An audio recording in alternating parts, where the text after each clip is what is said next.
definitely want to keep your lines even. So you can always look at your lines from the front.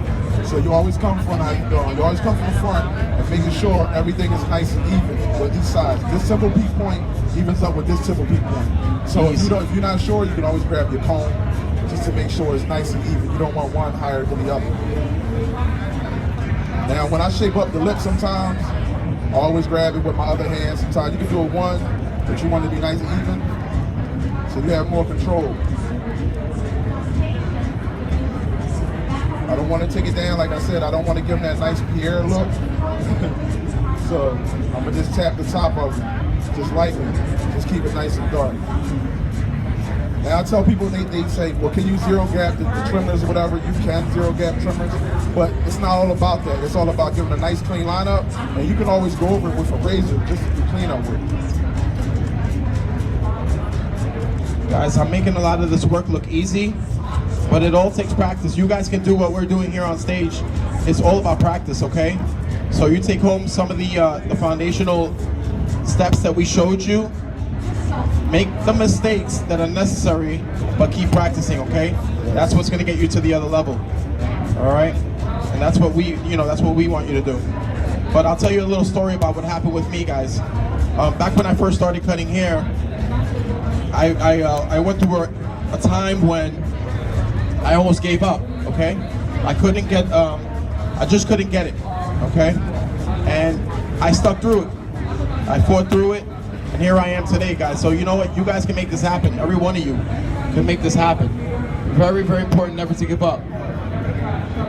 Am I right, Pan? Never give up. Like I said, I got time, man, so I ain't never give up. Only the strong survive, right, Pan? I'm gonna do the front last. I always bring the line out, so after I do that, I always tap on the front last. Yes, I do. Sharing is caring. How's everybody doing, all right?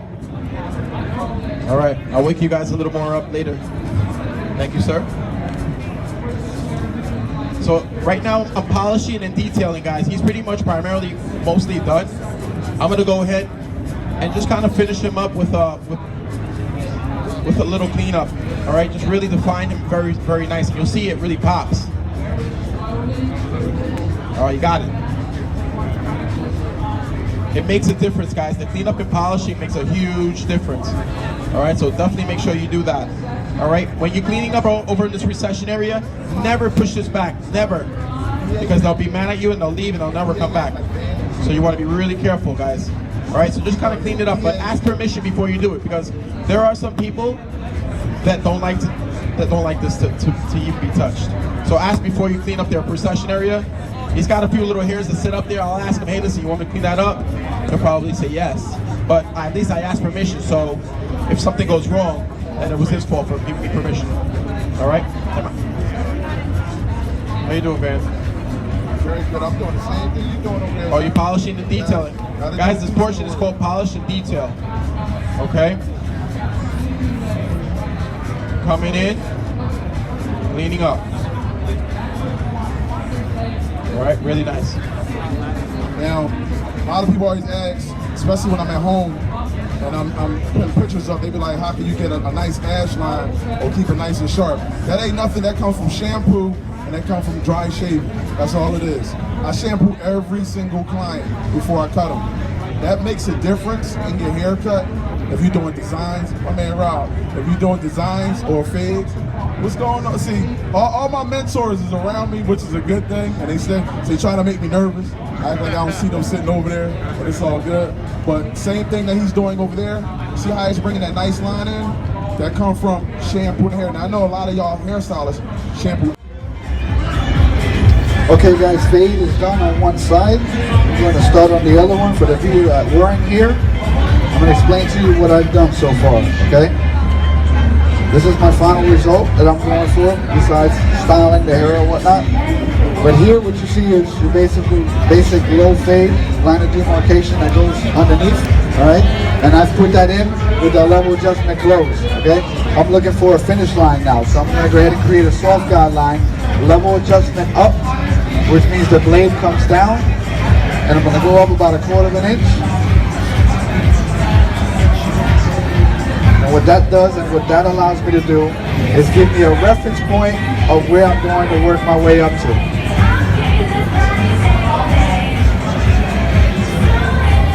Now if you look there, and you see, now you have your starting point, which is my first line of demarcation, which is my closest cut, and then it opened, okay? And I've used it about 1/4 of an inch. I only have 2 more steps on this, okay? If it was a level adjustment on the side, like these, like the 673s, it's the same concept. And let me break this down too, because I know we're both using X2s. This is the clipper of choice right now that we're using, but this is our 673, the level adjustments on the side. You might use a clipper like this, doesn't mean you can't achieve what you see here. Because I've also heard that, you know, I'm not going to be able to do that because you have this thing in the middle, okay? This thing does the same thing, all right? When this level goes down, and my level goes down, all right, the blade comes all the way back, it's giving you a longer cut. When I go up, the blade comes up, giving me a close cut. When I go up here, it gives me a close cut. So same concept, the same steps I'm doing, you can still do. Okay. So Frank's utilizing the level system, going step by step, and that's what I love about that. There's no magic, there's a true technique, there's a science behind this approach, right? We can see that I have a fade going from here to here. I did that by taking a little bit of hair each time, shorter and shorter and shorter. Now I have a 5 guard here, a 4 guard here, a 3 guard. Now here's my guideline. I'm now left with this line. It's my map. I need to erase it. Now, for those that were here from the beginning, I mentioned that we're going to hold the clipper and move it in a handshake motion, just like this. Could you help me out? Come see, please. Step up right here. If I take that clipper and I do a handshake motion like this, my fade will travel a longer distance like this. There's nothing wrong with that. As an artist, you decide. Now, his hair is a little bit lighter. Stay right there for me. So I want to make his fade a little bit heavier, right? I don't want to stretch it way out here. So here's my line. I'm going to do that handshake motion a little bit smaller, a little bit more concentrated, and I'm going to make sure that it stays consistent. If I do a small handshake motion right next to a big handshake motion, I'm going to be stretching and condensing the fade. So I need to make sure that I'm consistently hitting that line with the consistent handshake motion. Give her an applause. Thank you. I like that. I like that a lot. So look, it's going to look like this. I'm going only at the line, keeping the clipper completely flat against the head. Not here like this, because that's going to make my line go higher. That clipper's going to be nice and flat, and I'm just going to scrub like a surgeon. Don't scrape. Surgically scrub that line just like this. So that's with my 2. I put the line in with a 1. Your 1 is going to erase that line.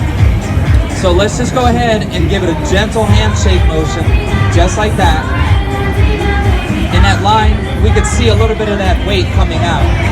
Keep in mind, and I'm watching David do that, guards itself does that whole sweeping motion. I know you see, if you look at him real quick and you don't know what he's doing, I'll do it in slow motion. It looks like he's really doing this. The barber's not really doing that. But he's not doing that, you know. And a lot of I've heard a lot of other people say, "Oh, do this, do this, do this." You're really double working yourself because you're gonna have to go up and put more guards. Okay. What he's doing is that basically handshake motion, and the clipper. What it does is, if you look at it, it has that arch already. So when you're doing them constant strokes like that, it does that for you. You don't have to do it. If you look at it here, you go to his head, you're going straight up. That's with no guard, so you can see where it's going to cut. It's going to cut there. Remember, the blade is down here. You don't have to be scared or up here. And that's what a lot of stylists get their mind like all freaked out about. That blade is not going to cut until it hits the hair right there. See that? Okay? And look at where the guard is all the way up here. Okay? So what happens is that you guys stay down here, all right? And then you guys end up having a nice heavy weight line there, and you're like, I can't get this out. It doesn't look like because Instagram. You're just touching it with the tips. You're just touching it with the tips. So you want to touch it with the cutting action, which is this gold area here. So keep in mind, if you look here, all right, when he does cut, you see what I'm talking about? How the blade is there? It's gonna grab right here. Because even here, it doesn't even touch the hair, it's not pulling the hair. But if I were to do this, it's gonna hurt him because the blade's not moving. So always keep that in mind, David. I like that a lot, brother. Thank you, man. That's a great visual, right? Let's give Frank an applause for that. Thank you, man. Okay, so same thing here. I'm gonna do a number 2, then I'm gonna switch to my 1.5, and then to my 1 guard. That's what I'll be doing. Frank's gonna get you caught up on what he's doing. Okay, I've already taken out that line that's so hard to take out. And all I did was use my basic step on the level adjustment. I'm gonna go down to the number 1 guard, not the 1/2 guard or the 0.5. I'm gonna come and use that as steps after, okay? I'm doing the number 1 guard because I wanna remove the bow and I wanna have a finishing line, okay? My first line is my starting race. I don't have nowhere to work up. I wanna control my fade. I don't wanna end up going too high. So again, same steps that I did when I was lowering, taking out the line of demarcation. I'm gonna go up slightly a little bit, just to give me a finishing line, okay? 1 step's there, like so, okay? Then I'll come in with my blending tool, which is the 0.5 and my 1.5. 1.5 goes in between the 1 and the 2. The 0.5, which is the 1/2 guard, goes in between no guard and the number 1, okay? So this 0.5, all I'm gonna do to take out this little line that you see here is go from the start point of my race to the end point in my car, 1st, 2nd, 3rd, 4th gear, okay? So I'm gonna do a start on my 1st gear, okay, on the level adjustment, and all I'm doing is erasing that line. I'm not going way up high. Remember that blade, like we said there, is only gonna touch when I grab that hair. You should be able to hear it. If there wasn't so much noise, you can hear the, okay? When you hear that, when you stop, okay, then I'm gonna go to the 2nd notch on my level adjustment and continue to work my way up to the end of the race. So, like Frank's saying, you're using a whole nother sense that you didn't even think that you needed to use in hair cutting. Sound. If it was a little bit quieter in here, we'd hear click, click, click, click, click. We're cutting millimeters of hair. So it's gonna make that little clicking sound. Let's say I'm using my 1.5 guard. You're cutting, right? I can hear the clicking, When I don't hear any more clicking, that means it's time to go 1 size shorter to erase that line. Cool? So introduce a new sense to hair cutting. Now, I'm just scrubbing that line with a 1.5. Frank earlier said he's erasing that line, but he's only touching the line with his guard size, whatever guard size he's using.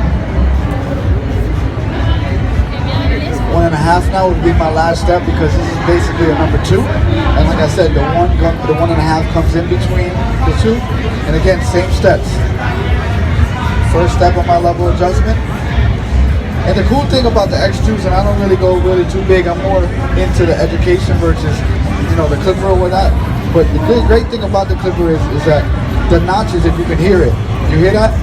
Okay, they go into place. All right, so it really clicks into place on each one of them, okay? So with that being said, you don't have to be scared of it. When you have them levers on the side and you're doing all sudden moves and it gets closer, you don't have to worry about that. You go from 1 step, okay, to the next step, and you continue to work your way up to the end until you get a nice, smooth transition. Really smooth. Looks pretty good? Okay, and then keep in mind one thing. If you look, I've done one side, okay, here, and I've done the other side, all right? The reason also I do this on a lower fade like this is because if I work my way all the way around, and I'll swim that way so you can see, okay, and I'll come over here. If I work and I had done the fade all the way around, all right, I have no control of my back area. My ideal thing with a low fade is keeping it low in the back, okay? If I had went a little higher on the sides, it's still gonna give it that concept of dropping in the back. It's still gonna give them that low fade. So if you didn't execute it the first, second time, great. You can always have that flexible. But if you bring this up way too high, a lot of people have that roll in the back, or if not, they don't like their bone back here. They're trying to hide it. So if you go up way too high, you've lost the whole fading on the low fade, okay? If I go up here, now you're looking at a mid fade, all right? And then what happens here is, if I had went around, a lot of the times because you're working around this area here, it goes up way too high, and then I'm having to balance both sides. So I have to come, try to fix here, try to fix there. I don't have an equally nice, clean fade, right? Yeah. So giving it like that, all I have to do, again, is my same steps. That's my first line of demarcation, level adjustment close. And I'll do this pretty quick so you can see how this doesn't take any time at all. Level adjustment all the way down, meaning I've got a nice long cut, and all I'm doing there is taking that out. I'm gonna work each step, because a lot of people ask me, you know, how long is something like that in the shop taking? It doesn't take long at all. It's just educating yourself on what you're doing and how to use your level adjustment on the sides. And look, now I'm gonna go ahead to my next step, which is my number one, to remove that bulk. And again, like David was saying, flat on the head, letting the clipper do its work. And all I'm going to do now is come with my blending tool. So you're just half, visually connecting these two. That's it. In the back. Half, and now I'll work my way and connect that. He's connecting it visually. He sees each side and he blends it and ties it together using all the steps he used earlier. Frank, I want to ask you a question. Shoot. Do you think the more trained the barber becomes, they stop using so much of their peripherals and start to really narrow down where they're looking? I feel like a lot of barbers and stylists, when they're first starting, they're looking at this much space. But if you're cutting just in this area, you want to bring your eyes to a concentrated point on the head, right? So start to cut everything out and really narrow it in just to one section here. Let's say I'm cutting this head. I'm gonna bring my eyes not here, not here, not even here, not even here, only hone in right there. And if I can bring my eyes to the cutting action and to that point, I'm really going to be able to distribute the weight in that fade consistently and evenly throughout the whole haircut. Yeah, it's all vision, it's all visual. He's definitely correct. It's really, like he said, even if you focused on doing this part first, and you can break it down into sections, doesn't mean that because I did this whole side first and this whole side, you see I've broken it up into sections. So regardless of how you do it, you